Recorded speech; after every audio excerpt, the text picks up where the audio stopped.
What if I told you that one of the most powerful American brands in history walked into China with every advantage, capital, scale, brand recognition, and still got outmaneuvered by a $2 bowl of noodles? Sounds impossible, right?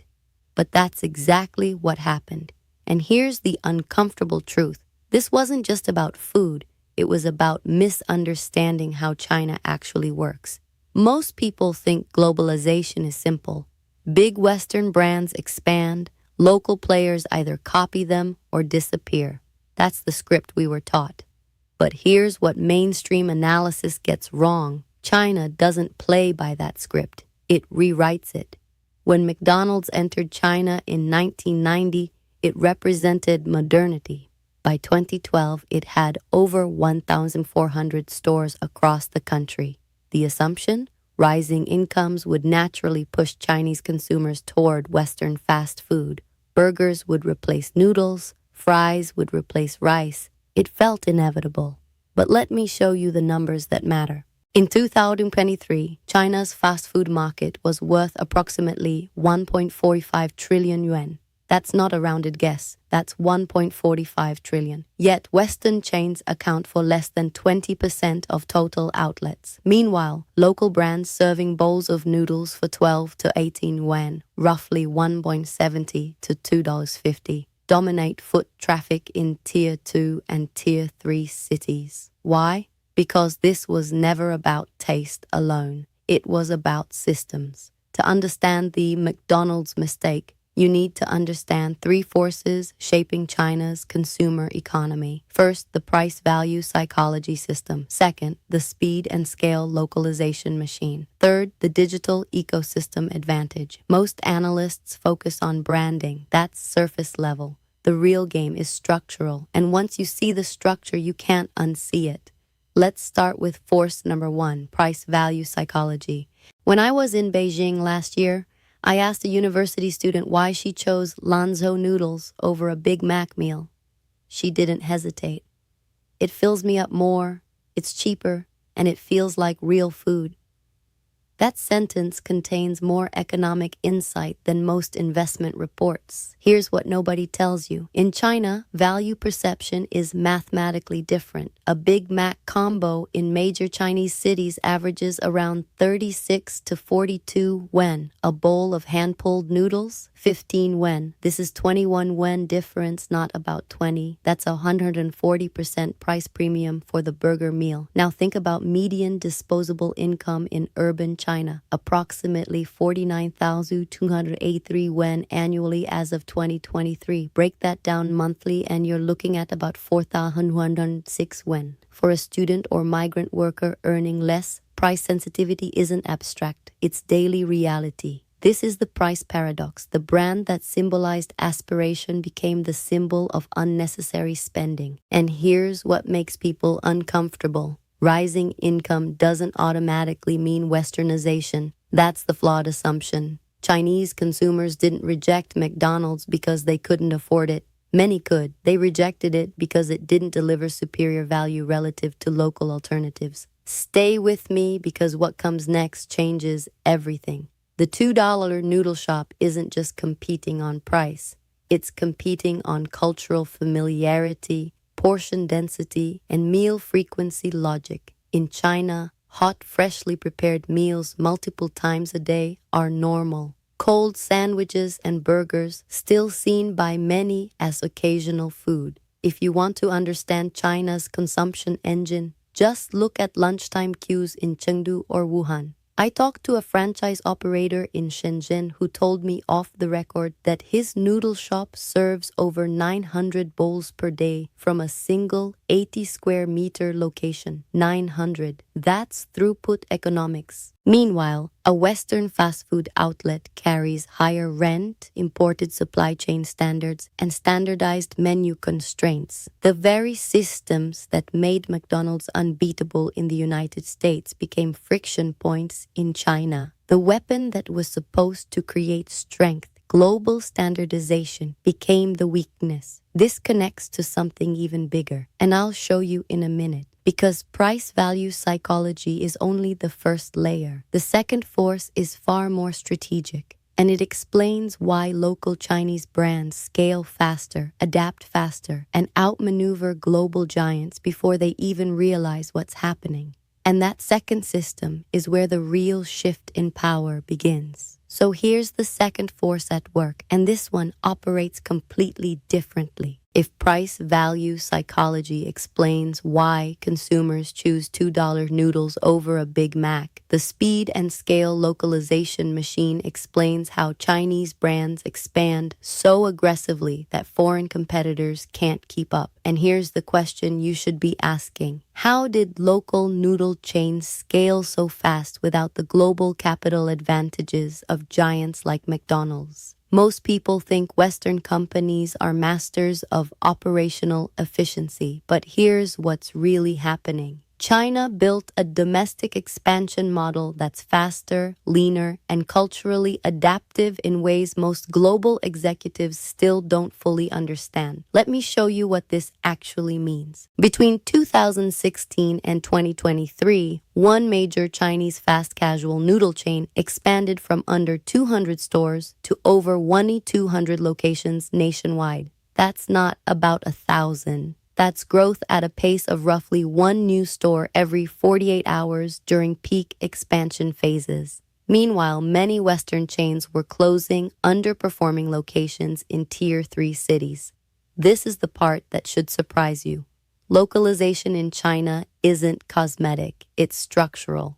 A senior economist once told me off the record that China's consumer market behaves less like a single national market and more like 30 micro-economies stitched together. If you walk through Chongqing, tastes are aggressively spicy. In Hangzhou, consumers prefer lighter flavors. In Xi'an, wheat-based staples dominate. Now ask yourself, can a standardized global burger menu flex that fast? Here's what mainstream analysis gets wrong. They assume brand consistency is always a strength. In China, hyperadaptation often wins.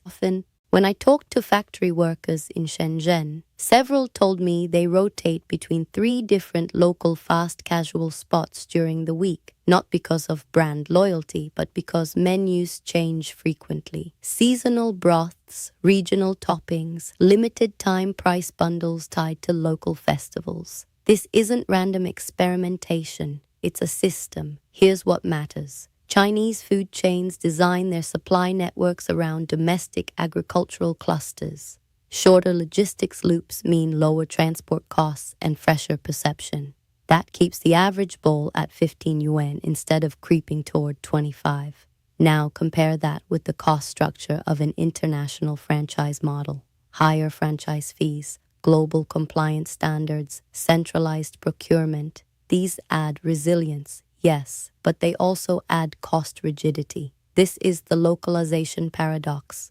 The more globally optimized you are, the harder it becomes to act locally. Stay with me because what comes next changes everything. In 2017, CITIC acquired a controlling stake in McDonald's China for $2.08 billion. Many saw this as a smart move, local partnership, local insight, and it was strategic. Store count expanded to over 5,500 locations by 2023. But here's the uncomfortable truth. Expansion doesn't equal dominance. Even with 5,500 outlets, McDonald's faces over 3 million independent restaurants and hundreds of regional chains operating with razor-thin margins and lightning adaptation cycles. The battlefield is fragmented, and fragmentation favors speed. Let me give you a concrete example. In lower-tier cities, a noodle shop can open with initial investment under 600,000 yuan. Break-even can occur within 14 to 18 months. Compare that with Western fast food franchise investments often exceeding 8 million yuan depending on location. That capital intensity changes risk appetite. Most people think bigger budgets guarantee staying power, but here's what's really happening. Smaller capital commitments allow aggressive experimentation. Fail fast, relocate fast, redesign fast. If you're finding this valuable, hit that like button because this connects to something even bigger. The localization machine doesn't just apply to food. It mirrors how Chinese EV companies iterate vehicle models faster than Western automakers.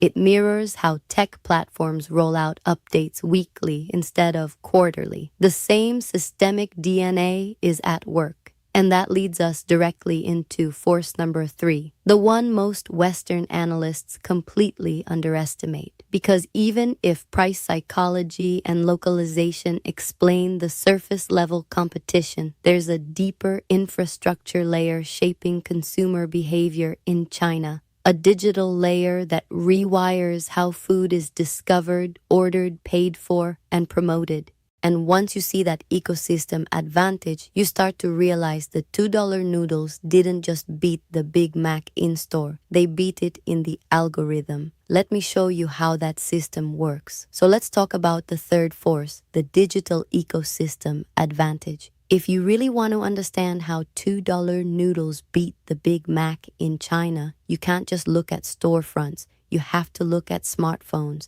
And here's the question. What happens when the entire food economy is embedded inside a super app ecosystem that foreign brands didn't build? Most people think digital payments are just a convenience layer. Tap your phone, move on. But here's what's really happening. In China, digital platforms shape demand itself. As of 2023, mobile payment penetration in China exceeds 86% of the population. That's not most people. That's over 1.2 billion individuals regularly using platforms like Alipay and WeChat Pay for daily transactions. Now compare that to cash-heavy consumer behavior in many Western markets just a decade ago. Here's what nobody tells you. When payment, delivery, reviews, and marketing exist inside one ecosystem, local businesses can optimize in real time. When I was in Shanghai, a restaurant owner showed me his back-end dashboard. Dynamic pricing by hour. Push notifications to customers within a 1.5-kilometer radius. Instant coupon deployment during slow traffic windows. He wasn't running a noodle shop. He was running a data lab disguised as a kitchen. Let me show you the numbers that matter. China's food delivery market surpassed 1.3 trillion yuan in 2023.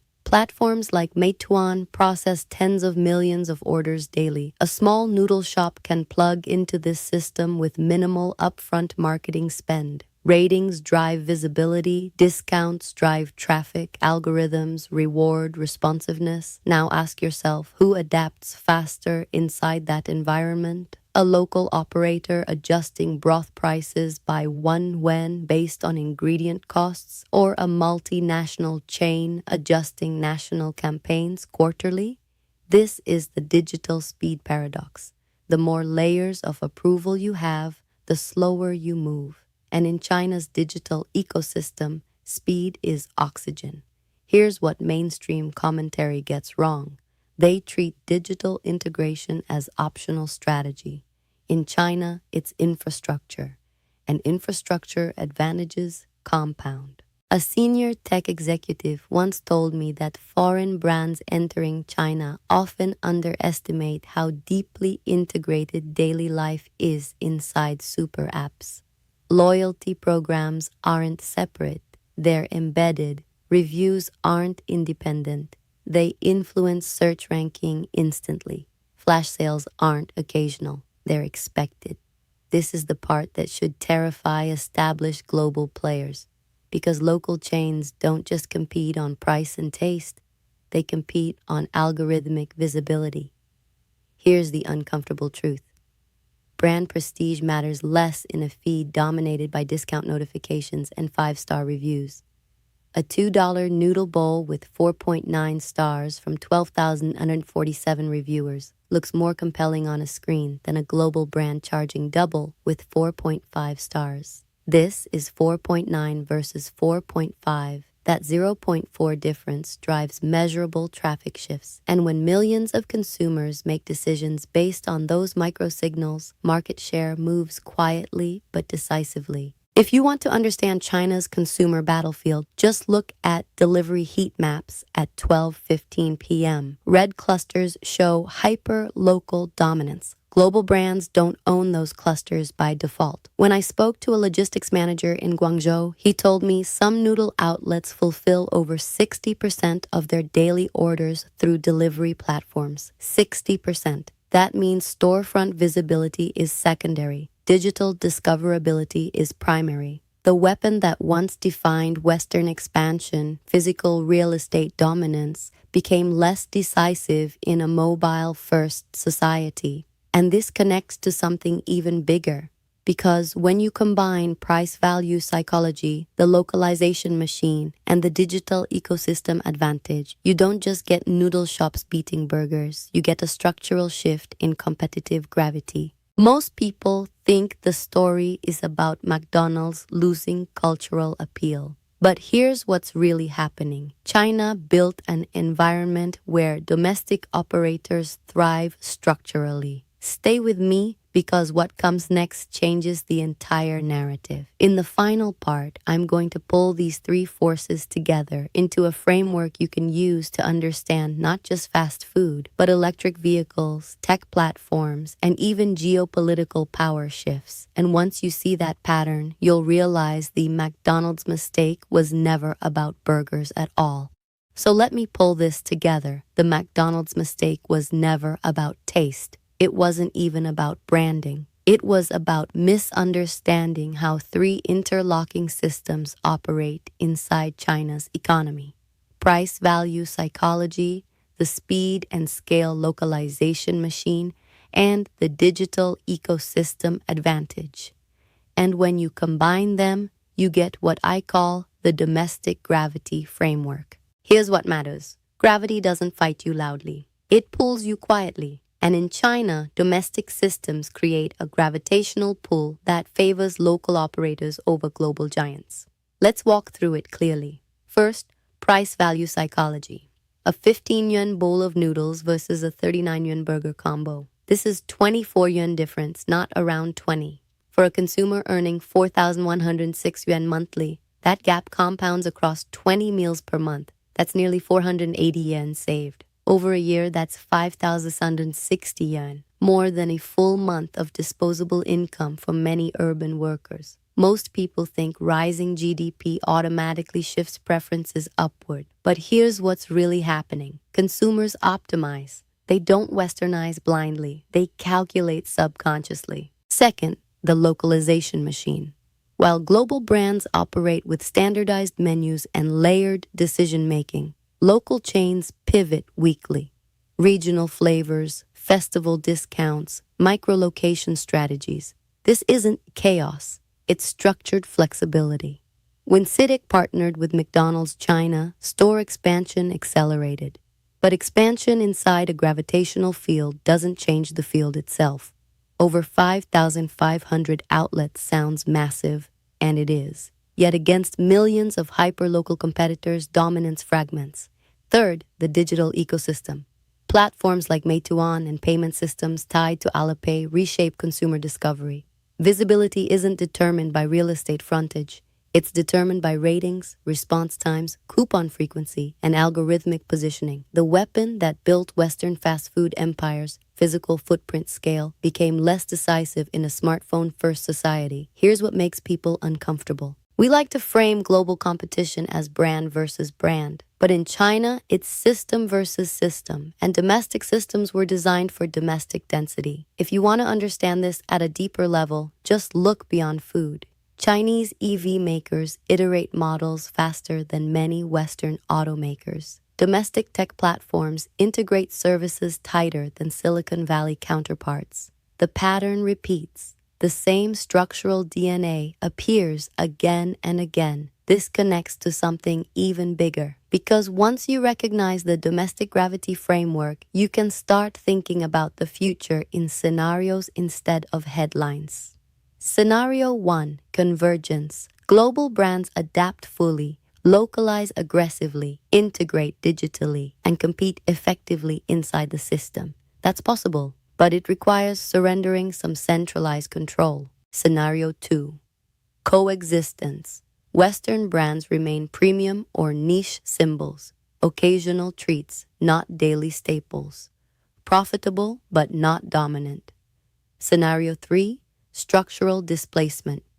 Domestic chains continue compounding advantages until global players become secondary in everyday consumption. Which scenario plays out? That depends on whether global executives understand what they're really competing against. Here's what mainstream commentary gets wrong. They treat China as a market to enter, but it functions more like an ecosystem you must adapt to. And ecosystems reward those evolved for their environment. When I spoke to a retail analyst in Shanghai, he put it bluntly. Foreign brands win when they stop assuming they're supposed to win. That line stuck with me. The $2 noodles didn't beat the Big Mac because they were trendy. They won because they were structurally aligned. And this is the broader lesson. The globalization era trained us to believe scale flows outward from the West. But what we're seeing now is inward compounding. Domestic scale feeding domestic systems, reinforced by digital infrastructure, optimized by price psychology. That's not ideology. That's math. If you found this breakdown useful, hit subscribe. Because we're going to keep unpacking the systems shaping global power shifts, not the headlines, the structures underneath. And I want to hear from you. Do you think global brands can fully adapt to China's domestic gravity framework? Or will local systems continue pulling market share inward over the next decade? Drop your thoughts below, because the next power shift might already be hiding inside something as simple as a $2 bowl of noodles.